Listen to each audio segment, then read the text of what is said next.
Welcome. Good to have you here. This is called There is Power in the Story, How the Stories of the Bible Work in Our Hearts. So if you're expecting something else, feel free to keep looking, but I'm not going to shift from that subject. So that's what we're doing here. And what we're going to think about really is what it says in the title. I lead the Bible Teachers and Preachers Network, and it's tempting to shift in my own thinking to how to preach stories.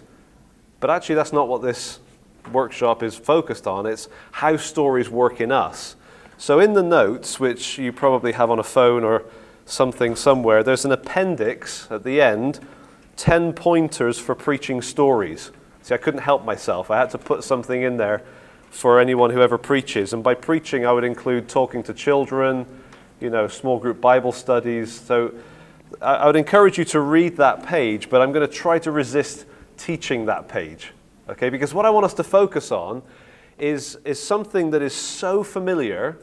We all know the Bible's full of stories, but I want us to think about how do they work? And I want us to do that on two levels. So how do they work in terms of sort of the literature? The story is a certain form of communication, and it does something. And I want us to understand that a little bit, but at the same time, there's a theological question, which is how does the Bible influence our hearts?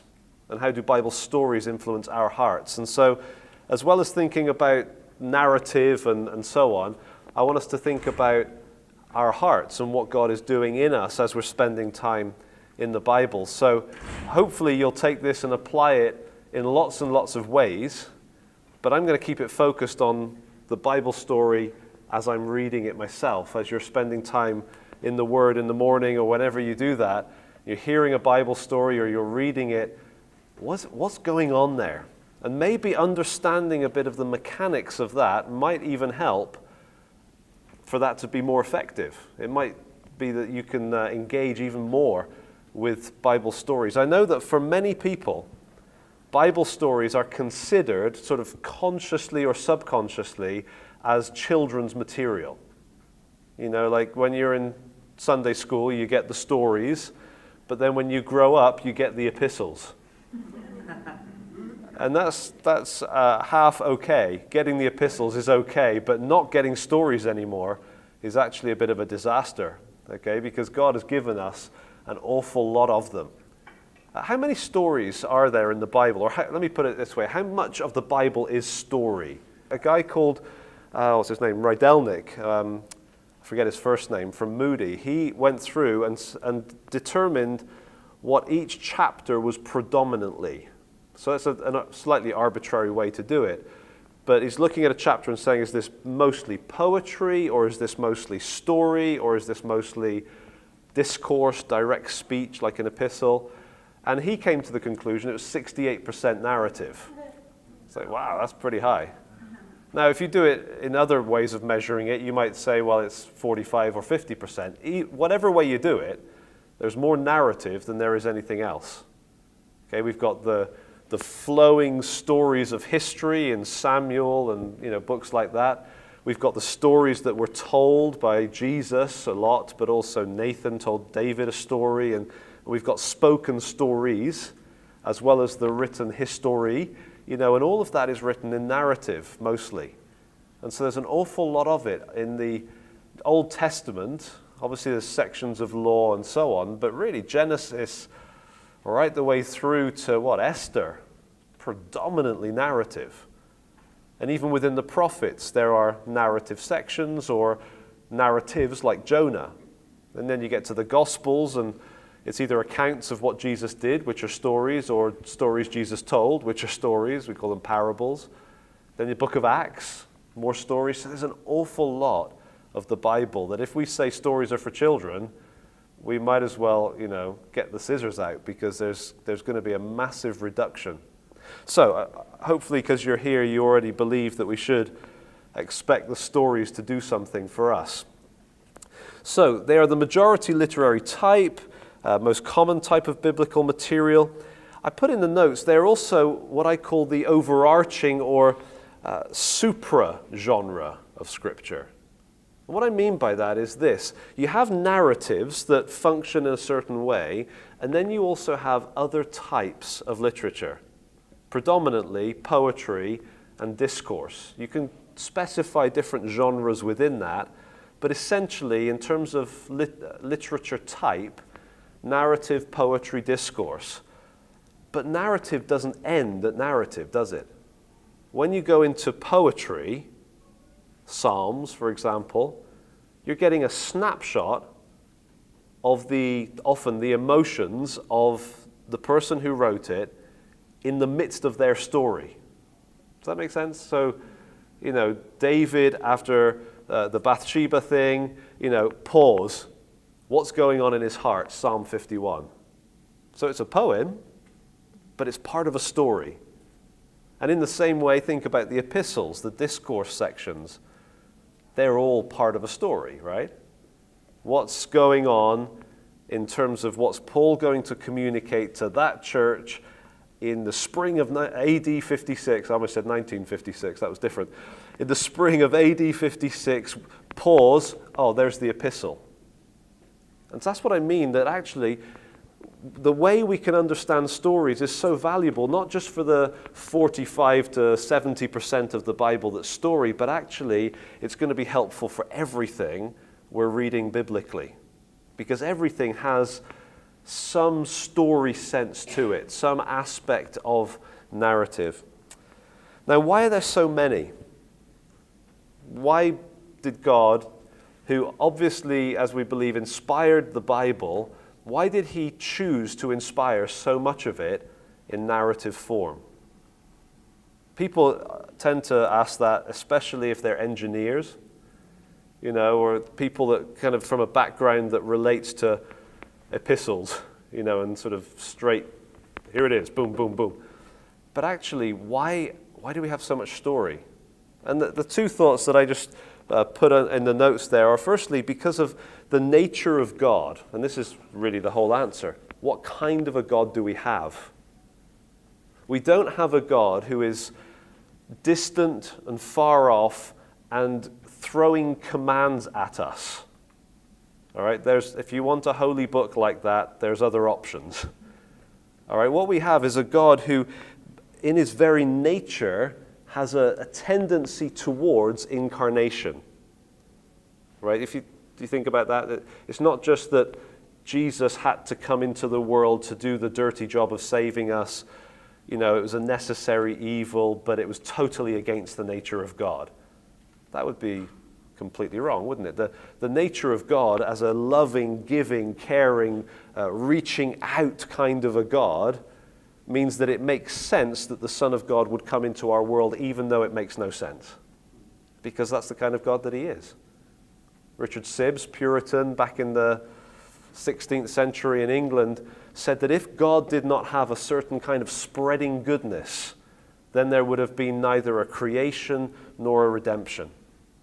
Everything that God's done flows out of the nature of who he is. And so, because he's a God who incarnates, who moves towards us, think about all through the Old Testament how God placed his presence in the midst of his people.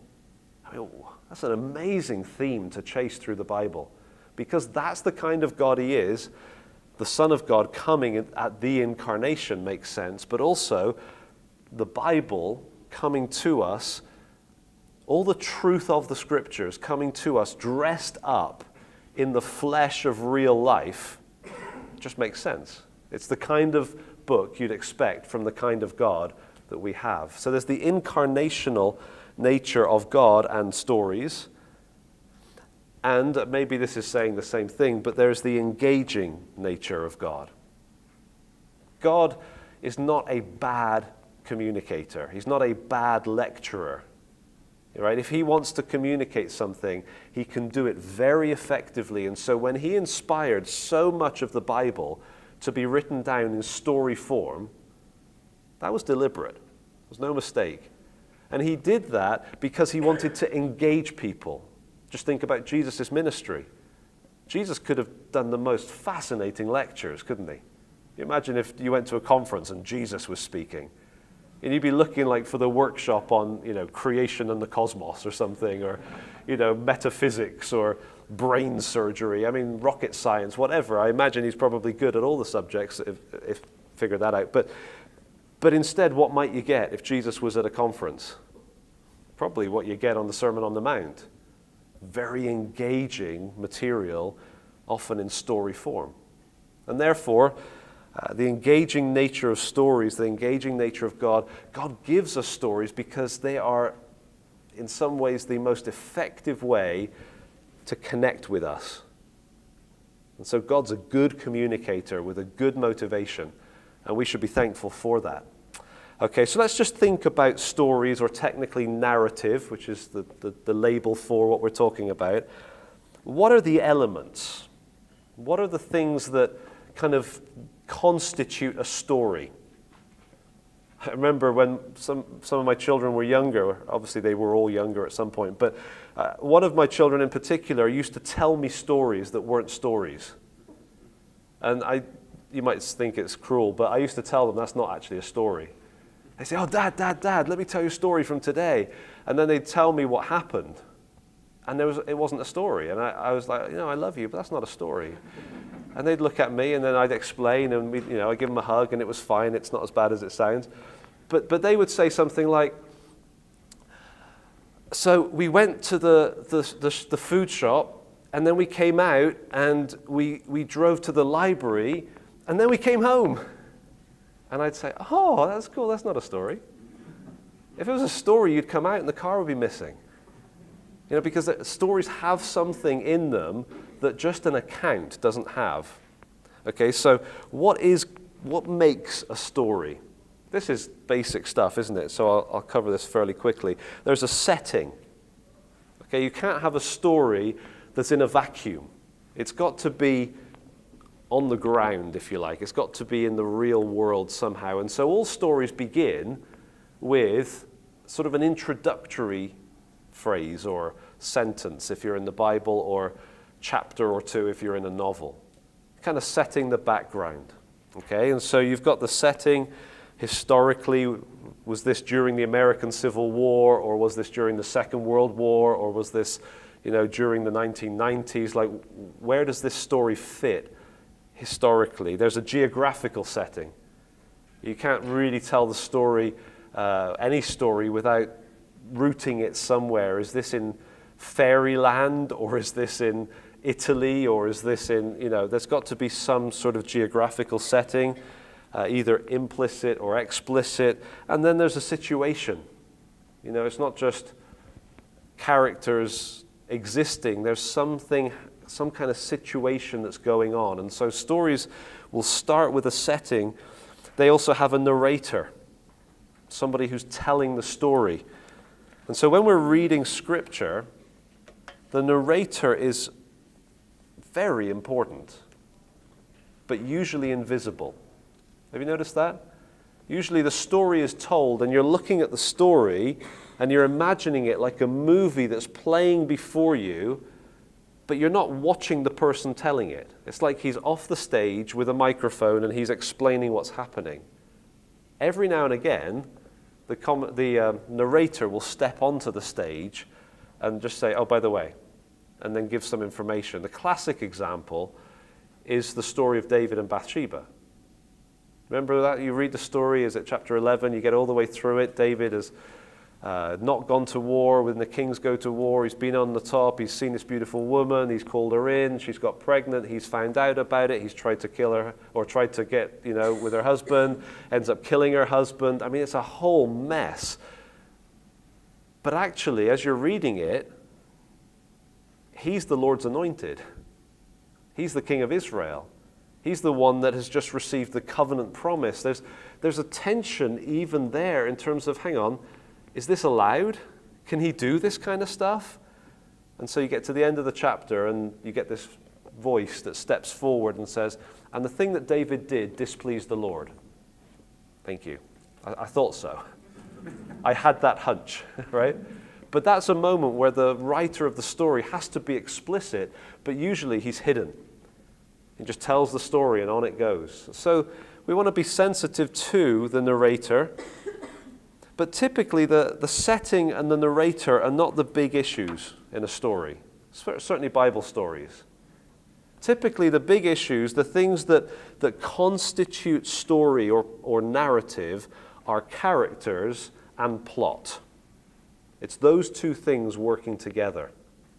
Okay, so you have characters and you have plot. And both of these things are at work to engage the reader or the listener. And so we're thinking about how do stories in the Bible do something in our hearts. I think this is the core of the issue right here. There's characters in a plot. So let's think about the characters, first of all. Sometimes they are great examples, wonderful people. Sometimes they are great examples of what not to be like, horrible people. The thing about the Bible that's beautiful is that it's very real, isn't it? If you read most histories, the characters that paid for the history to be written are glorious and impressive and powerful and wonderful, and their enemies, who were just their rivals, are absolutely evil. A lot of history has been written that way. And then you read the Bible, and what are the heroes like? They're like David. He had issues. There's an awful lot of very flawed characters, even amongst the heroes, right? And so there's a reality, there's a power to that. And actually, I kind of think about that in terms of there's something about movies that seem real that's different than movies that are totally an escape. Do you know what I mean by that? Some movies are so fantastical, they're bizarre. They're just like, it's just an escape. For 2 hours, you're watching these people fly around and do their thing. But then when you watch a movie and it's believable, it tends to have a lingering effect, doesn't it? The Bible's the ultimate example of that. Real people with real issues, real weaknesses, real failures. They're real people. And therefore, we can connect with them, not as an escape from reality, but in terms of identifying. We tend to identify with people that are real, people that are flawed. Yeah, we may be impressed by superheroes, but we're drawn towards people that are real. And actually, that's right at the heart of how stories work. Because part of the way we're created as humans, in fact, at the core of what we're created as humans, is in the image of God to be relational beings. Now, this might sound silly, but everything the world tells us is that that's not true. Ever since Genesis 3, ever since the serpent said to the woman, "You can be like God. If you eat that fruit in that day, you will know good and evil. You can make your own choices. You can be autonomous. You can be independent. You can be like God, a separate being," which is a total lie about what God was like. All right? But he was offering Satan-like godness. Right? You can be independent like me. Ever since that point where we as humans left the dependent relationship on God, which was perfect and good, and set ourselves up as rivals to God, we've had issues galore, right? There's been problems beyond our understanding. And that's one of the things that I often think about, that even as Christians who've been Christians for years and have read our Bibles for years and have studied and maybe done theology, I'm still convinced we have no idea how powerful the fall is in our lives.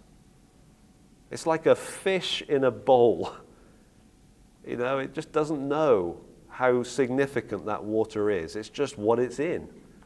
And in our fallenness, there is a corruption of our understanding of God and of self and of everything that's so powerful.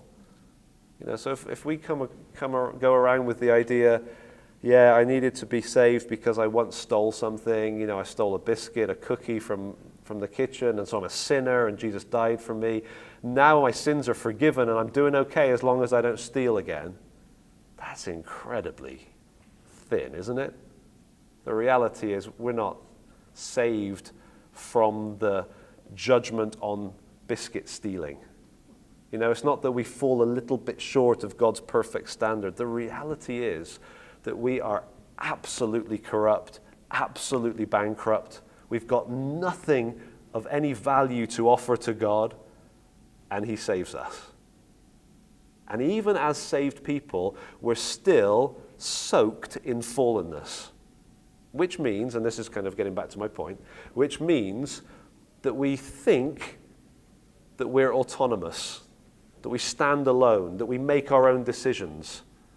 We think, because the world tells us this, that our life consists in what we own and what we know and how powerful we are and how much influence we have, as if, here's me, oh, here's a better me. You know, I'm going to seminary, I'm educated, it's a better me. Here's me, oh, now I've got money, it's a more powerful me. Oh, I met someone really famous and spoke to them, it's a better me. And we live with this idea that this is me, contained, right, by basically what I own, what I know, what I can do, my capacity. And the Bible's telling us, no, you're made in the image of God.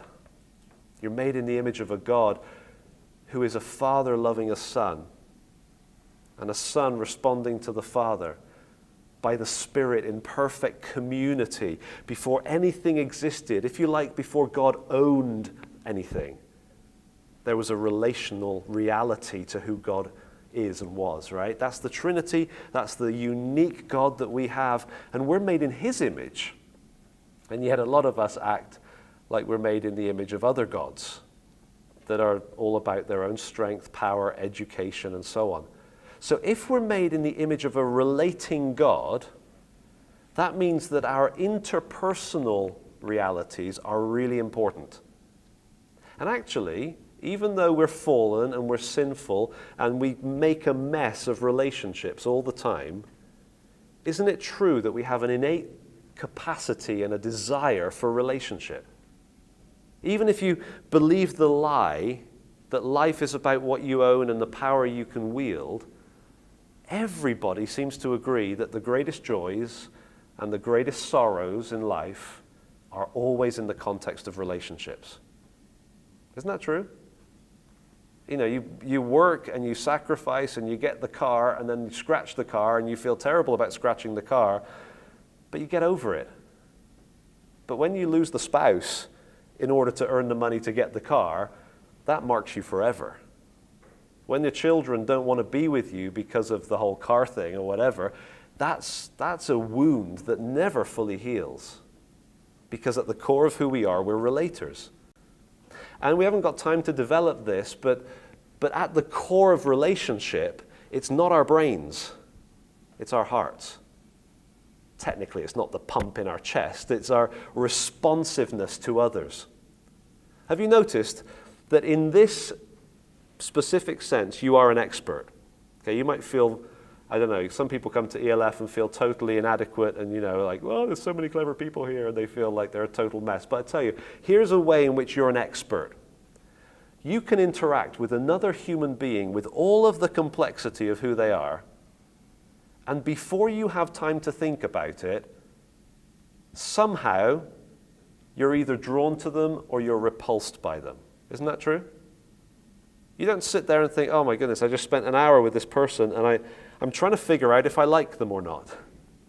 Actually, you go to the restaurant and the waiter or the waitress comes over and says, can I get you a drink? And you already know, I like this one, or, right? It's amazing. I mean, you couldn't invent a computer that could do that. To take in all the factors of a complex human being approaching you at a restaurant. I mean, that's incredible, right? Instantly, I like that restaurant, or I like that waiter, or I like that waitress. I'm attracted to that person. I don't mean just, you know, romantically, just there's an attraction or a repulsion. Sounds too hard, doesn't it? Sometimes we're just a bit, you know, a bit put off somebody. And what goes into that? Is that, did they have to be a certain height? I mean, like, no, because I've got friends that are all sorts of heights and shapes, and it's not a physical attraction thing, as I could tell you what I find attractive about my wife, which is kind of the model of what I think is an attractive woman, but it's not that. It's something deeper, isn't it? Something about who they are, the way they talk, the way they look at you. Somehow, every one of us is an absolute relational expert, even though we then mess it up. Just give a few more minutes and things will go wrong. But in that initial appraisal, you don't even need to engage the brain. It's already happened at the response level. Does that make sense? Like, not like, very like so much I might marry. There's all sorts of levels of scale on that. But like, not like, not like, that's instant within us. We are absolutely experts at it. Why? Because we are created for relationship with humans. Now, you might be the most reclusive person in the world who doesn't get on with anybody, but that's usually evidence of something being broken, isn't it? Because healthy human life is lived out in friendship, relationship, family life, whatever you're blessed to have. That's what constitutes life, because at the core of us, we're not brains. Our brains are merely servants to our hearts. And biblically, if we had the time and if it was a theological workshop, we could go through and we could see that the heart is the dictator in the human, not the brain. Your brain processes and evaluates and rationalizes based on the values given by the heart.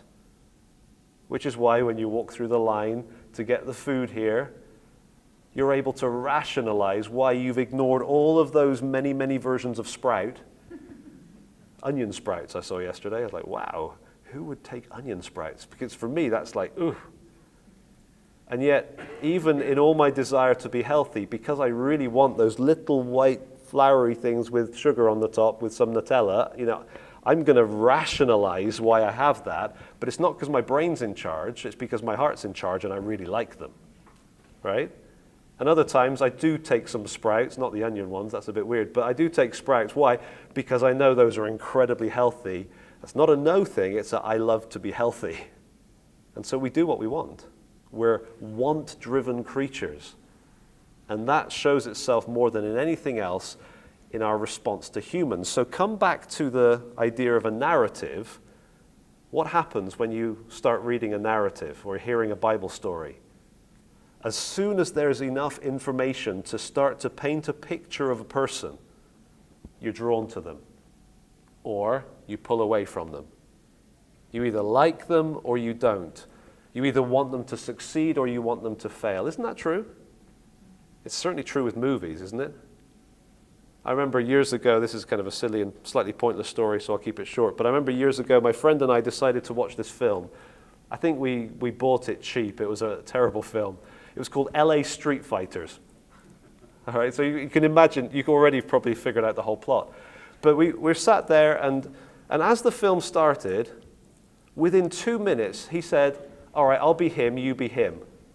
Now you might think, well, how does that work? But that was just a very 12-year-old way of relating to a film.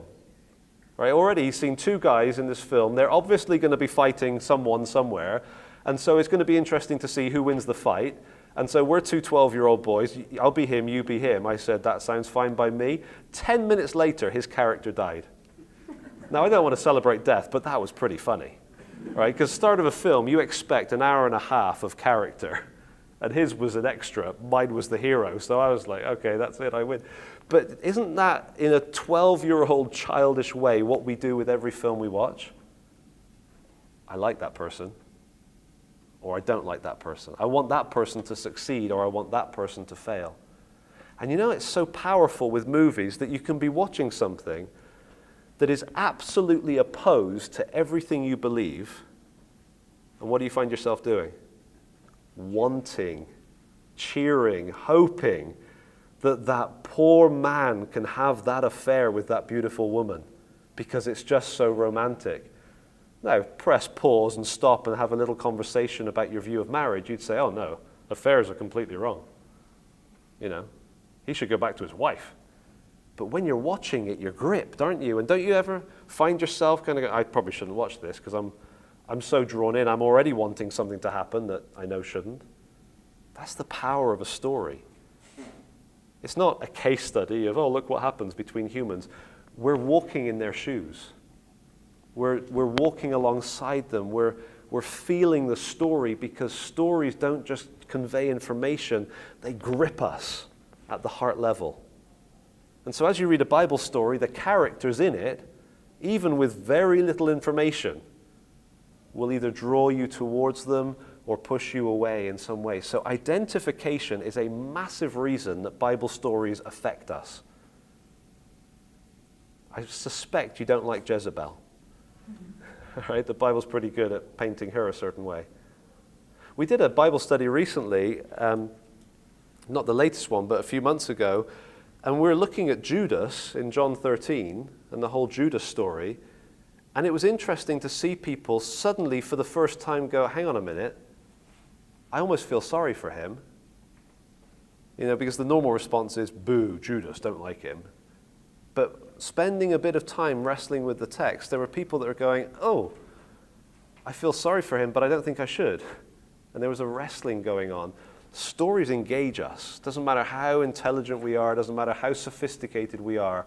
When there's a good story, people are drawn into it. Preachers know this, by the way, some of them. When they're lecturing and, giving information and the crowd's starting to kind of do this, we're starting to shuffle and get a bit distracted, a lot of us as preachers realize, I need to get them back. Let me tell you a story. And suddenly everyone stops moving and leans forward. Because there's a power in a story. So, characters and our identification with them is going on in the Bible. That's part of the way the thing is working. The other part of it is the plot. A plot is characters in tension. Characters in a situation where something is unresolved. So on the notes, I gave this standard plot line. Maybe you've seen one of those in an English or German or whatever class in the past, where you kind of have a story and it rises and then it resolves. And so the sequence there is very simple. There's a setting, there's no tension yet, just a setting. But then a tension's created. Now you want to know what's going to happen. The tension increases, it doesn't resolve quickly. And then eventually it gets resolved, and then the story unwinds pretty fast. Does that seem fairly familiar? You see it every single TV show you watch, every crime drama. It's incredible. They churn those things out. They're all identical, aren't they? And yet people watch them week after week after week. Why? Because you're gripped. You're gripped as soon as there's a problem. Add the fact that you've identified with the characters and you'll watch the next episode even though you know what's going to happen. Right? You like him, you don't like her, whatever. You're gripped. And so TV show story, very simple. I'll spoil every one of them for you right now. Starts at 9 p.m. Okay, let's have the woman in the car with the bags in America, paper bags of groceries. Europeans find the paper bags amusing sometimes. So groceries in the back. She drives home, pulls onto her driveway. Are you gripped yet? No. Something's got to happen fast or else you're turning over. Okay, so she takes the bags out of the car, gets to the front door, opens the front door, walks in, and what meets her? Her husband's body. Right, pinned to the wall with a samurai sword. Blood everywhere, he's clearly dead. She drops the bags. I think that's a good thing with paper bags because they rip in a moment of tension. So the bag drops, there's milk on the floor, she screams. Now they can run the credits because you're gripped. You want to know who would kill her husband with a samurai sword? That's weird. Okay, so then maybe I don't want to be unhelpful in terms of my gender references, but I'll let you ladies off here and say at least the men, as we're watching that, one thing we tend to do is think, I'm going to solve this. I think ladies are just a bit more sophisticated. We're dumb enough to think we can. All right, so you start watching, the credits are finished, the detectives are there, and they're talking, and within 2 minutes, there's a lead. Has your husband had a fight with anyone recently? No, everyone loves my husband. Oh, wait, there was this one person. Oh, right. What happened? Well, I only heard part of the argument. But he was shouting at my husband, and my husband was kind of getting upset about it. Oh, what did you hear? I heard something about, I'm kind of making this up, help me out here. Samurais. Okay, so here's where the men get really clever. We go, got it, it's him.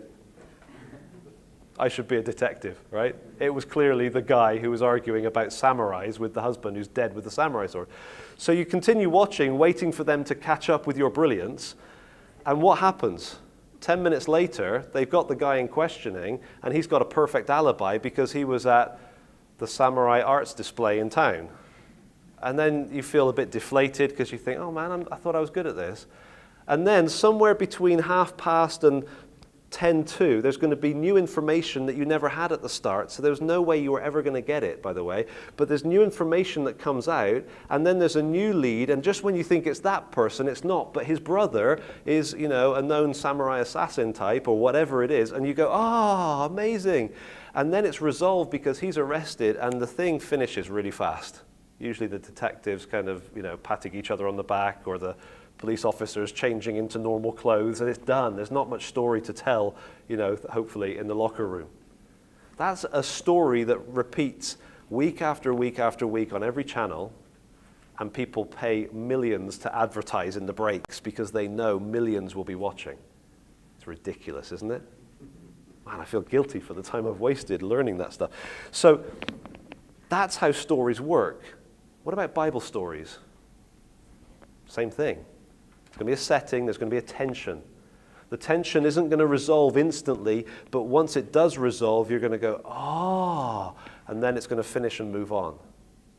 That's the nature of a story. Sometimes they don't resolve instantly. They go into another tension. So, for example, setting. There was a man who had 2 sons. Interesting. Not gripping. There's lots of men with 2 sons, but okay, that's the setting. And the younger son came to him and said, Father, give me all that's coming to me. Ooh, you can't do that. Who does he think he is? That's completely out of order. Now he's shamed his father.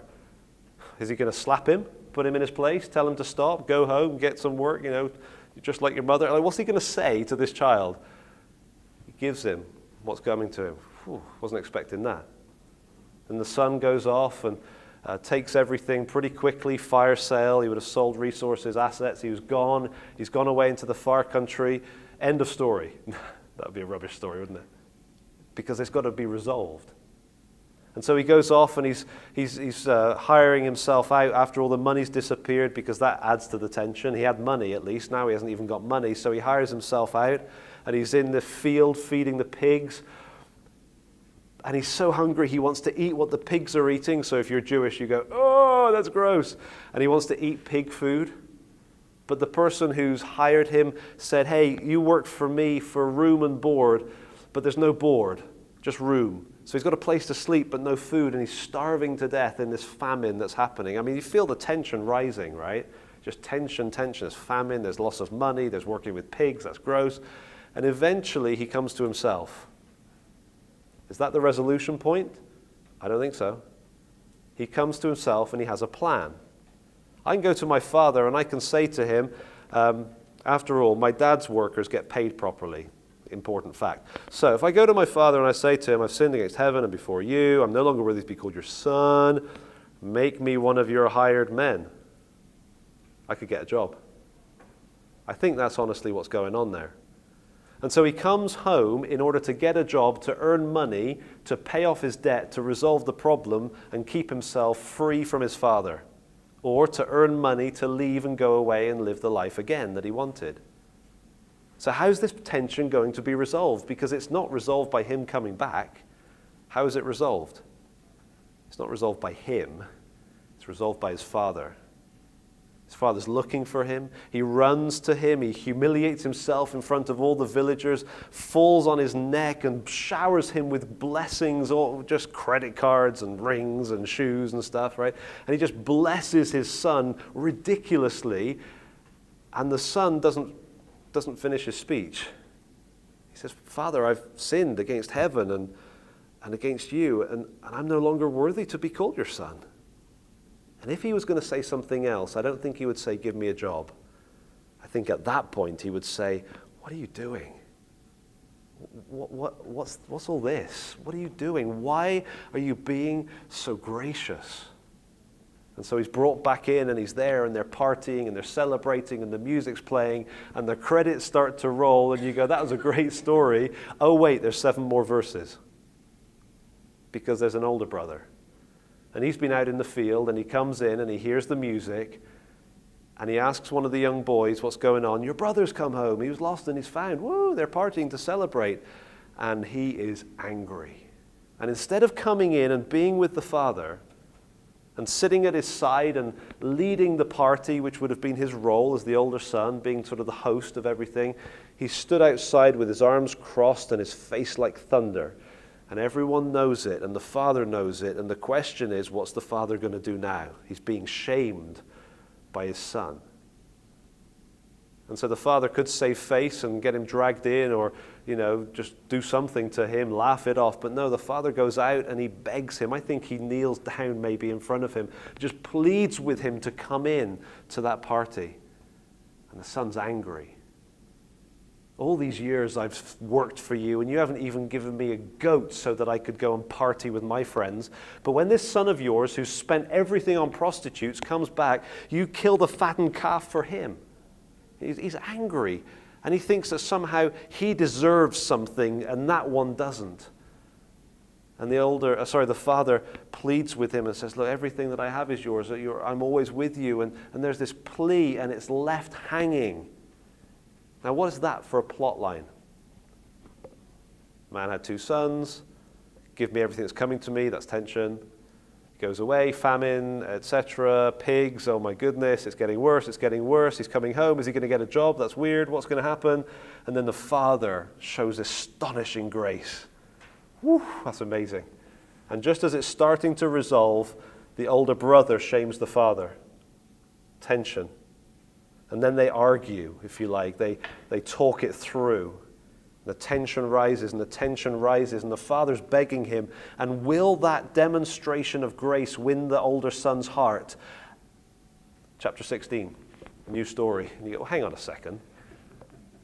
That's really annoying. That's like one of those artsy films that doesn't have an ending. Some people love them. I just get annoyed. I'm like, what's that? Come on, finish the job. But actually it's powerful, isn't it? Because it leaves you hanging. It leaves you thinking, what's going to happen? Will the older son respond like the younger son? Will he come in, or will he not? And actually Luke does resolve it, doesn't it? By the end of the gospel, we know that older son, who represents the Pharisees and the religious leaders, that older son effectively takes the astonishingly amazing grace that's demonstrated to him, picks it up and nails it to a cross to reject it. That's the response of the religious to the amazing grace of God demonstrated in Christ. And Luke 15 is setting that up. It's powerful, isn't it? And so when you're preaching it and talking about it and thinking about it or pondering it, you kind of have to ask yourself, well, clearly the Father is like God or Jesus or something, right?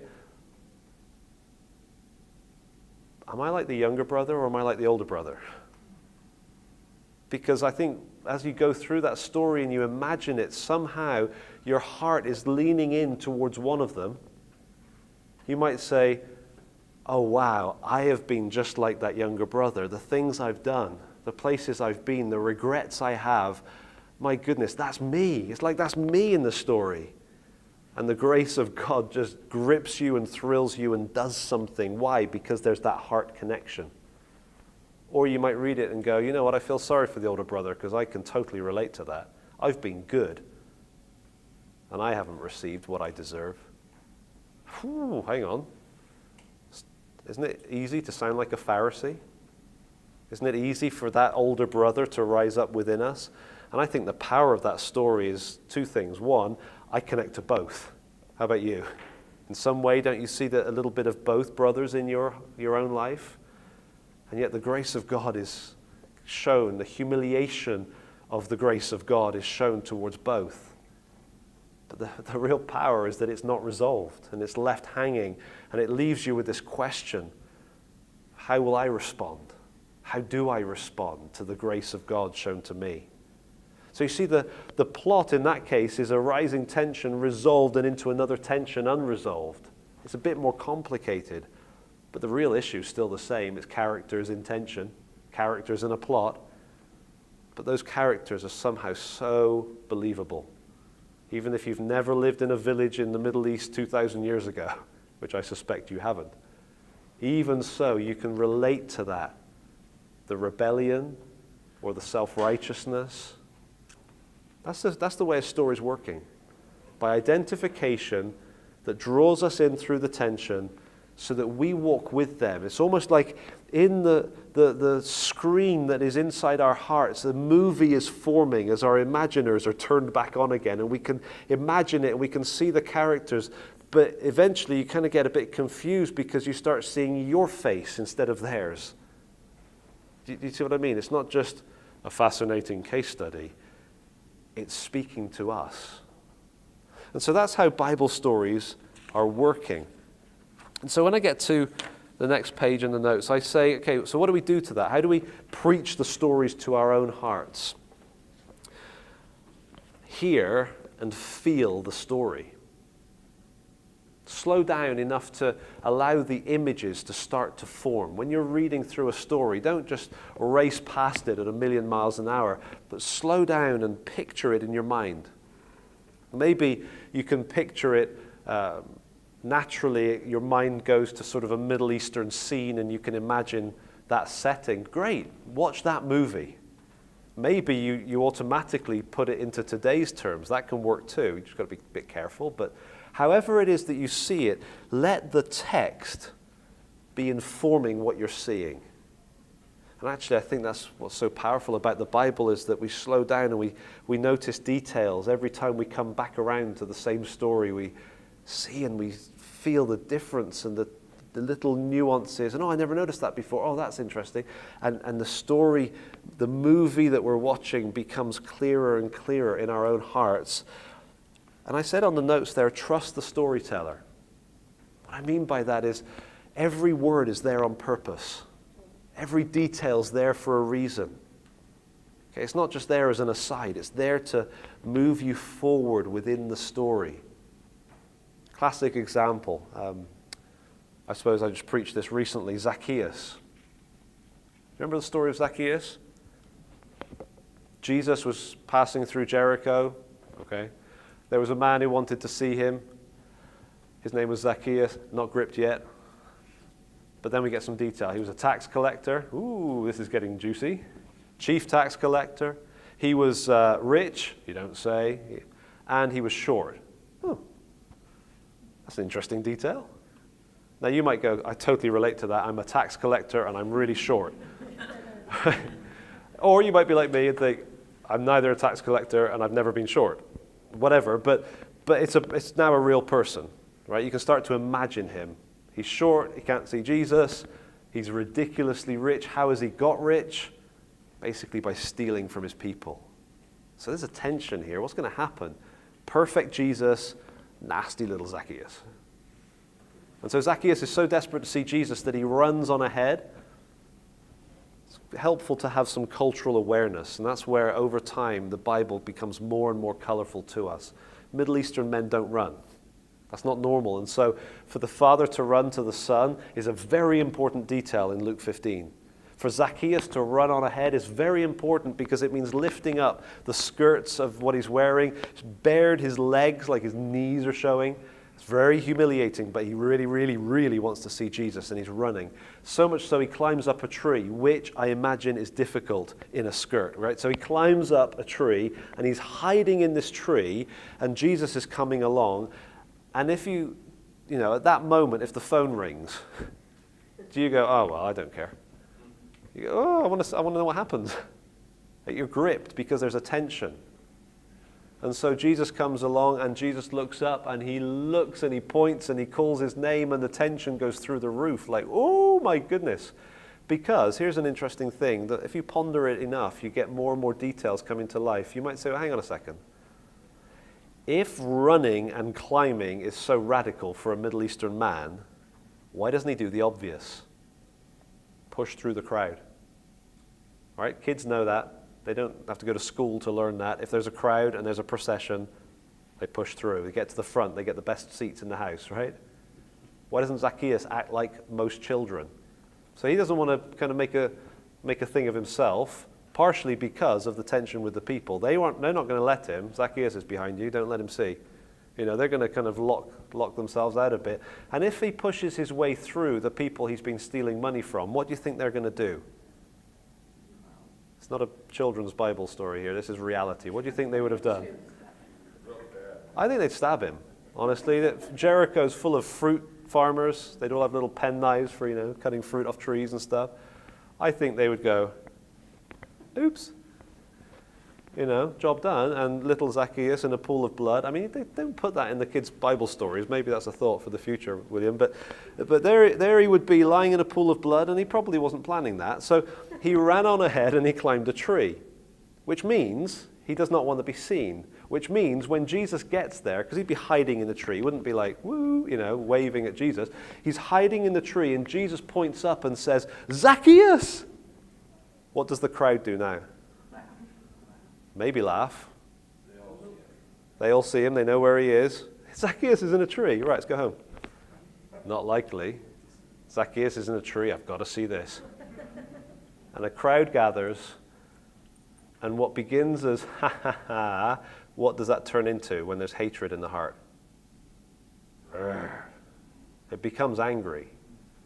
Put yourself the wrong end of a football stadium wearing the wrong color and watch what happens. A crowd acts in a way that individuals often don't. It's frightening. And so Zacchaeus would have been in that tree, exposed by Jesus, with an angry crowd ready to rip him to bits, but Jesus gets to speak first because he's the guest. And so Jesus says to Zacchaeus, you evil man, I'm going to give you what you deserve. No, wait, I should read my Bible. He doesn't do that, does he? Jesus says, hey, Zacchaeus, come down. I'm coming to your house today. Cultural significance? In England, we don't invite ourselves to each other's houses. That's kind of rude. Is Jesus being rude here? He's honoring him. I'm going to have fellowship with you, Zach, you and me. Right? We're going to eat onion sprouts together. We're going to have a special moment. Right? And so what does Zacchaeus do? Anyone remember in the passage? Every detail is important. So he came down quickly. And they left. Now, I think the reason they left and the reason he came down quickly is because he was trying to get away before the crowd started kicking him. Right? This is a tense situation. But we get an important detail in the story. In verse 7, it tells us, so the crowd began to grumble. And the word grumble there, if we were to do a little bit of study in the Greek, it's this kind of low rising anger. It's starting off like but it's becoming, it's coming up. There's a rising tension in that crowd. And who are they angry with? The clue is what it says next. He has gone to be the guest of a man who is a sinner. You see why Zacchaeus wanted to get away? Because this is an angry crowd. And the reason he can get away is because Jesus has redirected their anger onto himself. Jesus is a rescuer. It's an amazing moment. If you imagine that, later on, I challenge you, maybe when you go to bed or at some point, read through those 10 verses and read it slowly and imagine what that would have been like. The crowd is angry at Jesus. And so they go back to the house. Next verse, Zacchaeus stands up and he says, half my money I give to the poor, and if I've stolen anything from anyone, I pay him back 4 times as much. And then Jesus says, whoo, impressive. See, this man too is a son of Israel. And you go, or son of Abraham. What? Hang on a second. Jesus, you're giving him credit for giving money away? I thought we didn't earn our salvation. No. He's not earning his salvation. He's responding to it. He was saved at the tree. That's where the grace was shown. That's where the life was transformed. And what does it look like? Look at verse 8. Give away, give away, give away. And then Jesus says, he's one of us. He's really in the family. And then you get the punchline, verse 10. After you've got this whole story setting up the fact that Zacchaeus was wanting to see Jesus, and so he ran and he climbed and he's desperate and all of that stuff, then you discover that the Son of Man came to seek and to save the lost. Oh, hang on a second, I've got to rethink the story now because I thought Zacchaeus was the seeker. Turns out Jesus is. You could have an amazing half an hour just reading those 10 verses and imagining it and sort of putting yourself into the scene and thinking, Lord, what would I have done? Actually, who do I relate to? Am I like Zacchaeus? Do I deserve anger against me? Have I betrayed others? Have I hurt people? Have I sinned against you, Lord? Am I a disgrace actually to you? Actually, I kind of am. Do I deserve judgment and anger? Yes, I do. Have you come and sought? Have you come and rescued me? Yes, you have. And you can have a wonderful quiet time just pondering and telling and retelling that story to yourself. The more the details filter up, the more color is added, the richer it gets, and your heart just warms up to Jesus, which is kind of a good thing, right? You go, wow. Man, someone should write a song about Amazing Grace, because, oh wait, there is one. Maybe you'll even sing because of spending time in just a children's story. You see the power of that? It comes as we trust the storyteller and we say, okay, every detail matters. I'm turning on my imagination, I'm pondering it, I'm imagining it, I'm reimagining it, I'm telling it to myself, I'm retelling it to myself. And as I'm praying and asking God to work in me, my heart is gripped by the story and I'm changed by it. Okay, so how are we doing here? Let's look at one more story and then we'll have some time for thoughts and comments and questions. Again, it's in your notes, but ever since the app, no one looks at notes, so let me tell you what's there. Luke, chapter before, Luke 18. This is short, okay? When you despair because of, ever started a book and not finished it? Welcome to the club. Here's a story you can't fail to finish. It's really short. So verse 9, Jesus told this parable to some who trusted in themselves that they were righteous and treated others with contempt. So you even know what the point is already. Here's the story. 2 men went up into the temple to pray. Are you interested yet? Like, are you gripped? Come on, 2 men go to the temple. Woo! Okay, let's keep trying. One of them's a Pharisee and the other's a tax collector. That's better, right? Okay, so now what are we feeling? What's going to happen here? They'll get into a fight. Sure, yeah. So you and me, we should watch LA Street Fighters. Like, come on, let's have some violence. Okay, so they're going to get into a fight. Why? Because the Pharisee is what? What would you call a Pharisee? Good, bad? You have to think about it, because we think bad, don't we? Because they killed Jesus. But actually, oh yeah, he's a hero. Like if a Pharisee walks past, you go, woo, that's good. Right, this is a good man, impressive man by human standards. And a tax collector, good or bad? I've just told you with Zacchaeus, we're supposed to not like them. The problem is we tend to not like Pharisees and like tax collectors. So we're confused already. All right, tax collectors, well, there's that cool guy that climbed trees. Right, and what else? I don't know. Jesus was a friend of tax collectors. They must be good people. Actually, tax collectors were hated, and the Pharisees were loved or revered. And so there's going to be a tension. This is like 2 opposites. And so there's a tension. What's going to happen? So the Pharisee, standing by himself, prayed thus, God, I thank you that I am not like other men, extortioners, unjust, adulterers, or even like this tax collector. That's a bit harsh, isn't it? Even him. I fast twice a week. I give tithes of all I get. Now, we could spend time in that and think, and he's saying he goes way above and beyond what any Jew is expected to do. The law requires fasting once a year. He fasts twice a week. The law demands tithing, but not of everything that you get. That's double tithing. That's like tithing in case somebody else forgot to tithe. That's like hyper tithing. This guy's a super overachiever. And he's not like all these other people, which is true, especially the tax. You probably maybe feel a bit of tension, like that does sound a little bit arrogant. But technically it may be true. And then you get the tax collector standing far off.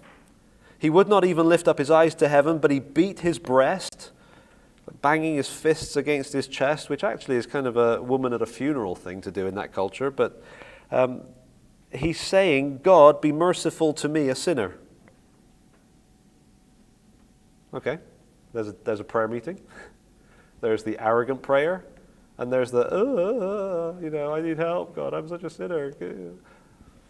What's going to happen? When do they fight? Actually, they don't fight, sorry. But the resolution comes in verse 14. The resolution is a shock. If you try to get yourself into that setting, man, I wonder if God would be merciful to that sinner so that he could be part of the people of God like the Pharisee. Jesus says, I tell you, this man, the tax collector, went down to his house justified. Oh, good. Praise the Lord. Rather than the other. No. Are you serious, Jesus? That's like a punch in the stomach. That's like the older brother's not in the family, like he's a sinner too. That's like really an amazing thought. Everyone who exalts himself will be humbled, and the one who humbles himself will be exalted. Whoa, I need to think about that. Lord, I'm praying about this because I found myself thinking during that story, that Pharisee, he's a good chap, but he's not. I wonder if people think that of me, and I'm not. You go into it and you start identifying and you start pondering and you start wrestling, and the story does something in you. That story right there, those 6 verses, could do more in your life than an entire novel you could buy in the airport. That's how powerful this stuff is. Okay, I'm very conscious of the time and so much more we could say, but what I'd encourage you to do is not just skim past Bible stories, but instead slow down, read them again, try to fill in some of the cultural stuff with anything you know, and guess if you don't. You can always research and find out more later, but do what you can, figure out what you can, turn on your imagination station, right? Just get the remote control and go, right, on, my imagination's working, and then talk to God as you ponder the story. And as you find yourself identifying with characters and feeling the tensions of the plot and seeing God doing his miraculous transformation of people, you'll find that he's doing it in you without even realizing it.